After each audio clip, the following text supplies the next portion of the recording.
Finish. ഞാനിതേപോലെ കുറച്ച് ഉലുവ wash ചെയ്തിട്ട് വെള്ളത്തിലിട്ട് വെച്ചതാണ്. ഒരു രാത്രി ഫുള്ളും വെള്ളത്തിലിട്ട് വെച്ചതാണ്.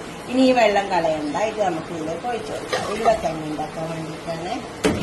അതുപോലെ തന്നെ കുറച്ച് ചെറിയ ഉള്ളിയുണ്ട്, അതുപോലെ തന്നെ കുറച്ച് ചെറുപയർ. ഇത് രണ്ടും മുട്ടിയിട്ട് നമുക്കൊന്ന് വേർപ്പിച്ചെടുക്കാം. നല്ലൊരു കഞ്ഞി ഉണ്ടാക്കിയെടുക്കാം. നല്ല മഴക്കാലത്തെല്ലാം നല്ലതാട്ടോ. കുറച്ചുകൂടെ വെള്ളം ഒഴിച്ചെടുക്കാം.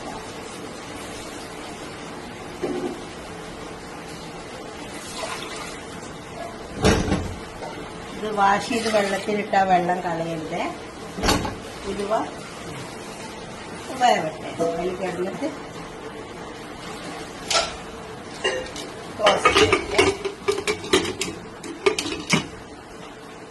വെന്ത് വന്നിട്ടുണ്ട് കേട്ടോ.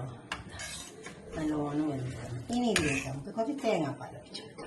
ഇതിങ്ങനെ അല്ലാണ്ട് വേറൊരു വിധത്തിലും കൂടി വെക്കും കേട്ടോ. ഇത് പിഴിഞ്ഞെടുക്കും. എന്നിട്ട് ശർക്കരയൊക്കെ ഇട്ടിട്ട് വെക്കും. ഇത് ഞാനിങ്ങനെ കഞ്ഞി പോലെ വെച്ച് കഴിഞ്ഞാൽ ഇതിൽ വേണം വെച്ചെങ്കിൽ നമുക്ക് മധുരം ഇട്ട് കൊടുക്കാം. അപ്പോൾ കുടിക്കുമ്പോൾ കുറച്ചൊരു ബുദ്ധിമുട്ട് തോന്നുകയാണെങ്കിൽ കുറച്ച് ശർക്കര ഇട്ട് കൊടുത്താൽ മതി. ഉണ്ടോ? ഇത് നോക്കട്ടെ. വലിയ ബുദ്ധിമുട്ടൊന്നുമില്ല. ചെറുപയറൊക്കെ ഇട്ടുകൊണ്ട് നല്ല ടേസ്റ്റ് ഉണ്ട്. കുറച്ച് ഉപ്പിൻ്റെ കുറവുണ്ട്, ഇട്ട് കൊടുക്കാം. ഇങ്ങനെ ആകുമ്പോൾ മധുരമൊന്നും ഇടാണ്ട് നല്ല ആരോഗ്യത്തോടെ കുടിക്കാം. വേണം വെച്ചെങ്കിൽ ഇത് 2 കണ്ട ശർക്കര ഇട്ട് കൊടുക്കാം മതി. വേണ്ട ആൾക്കാർക്ക് ഞാനിപ്പോൾ ഇതിൽ മധുരം ഇടുന്നില്ല.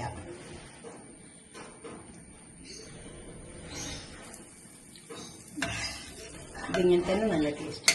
അങ്ങനെ ഉണ്ടാക്കി വയ്ക്കാം. ചൂട് തേങ്ങാപ്പാൽ വെച്ച് വെക്കാം. അധികം വെള്ളമില്ലാണ്ട് എടുത്ത തേങ്ങാപ്പാലൊക്കെ.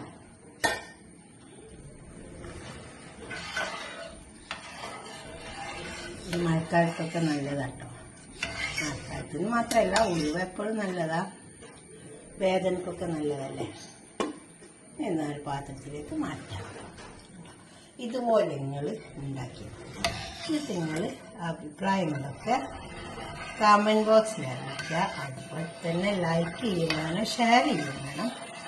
കണ്ടിട്ട് പോയത് ഇഷ്ടപ്പെടും. അപ്പോൾ ലൈക്ക് ചെയ്യുക, ഷെയർ ചെയ്യുക, സബ്സ്ക്രൈബ് ചെയ്യാത്തവരൊക്കെ ചെയ്യാനുണ്ടാവും. നമുക്ക് കഴിക്കുമ്പോൾ ഒരു പാത്രത്തിലേക്ക് പാർന്നിട്ട് കഴിക്കാം. Okay, by.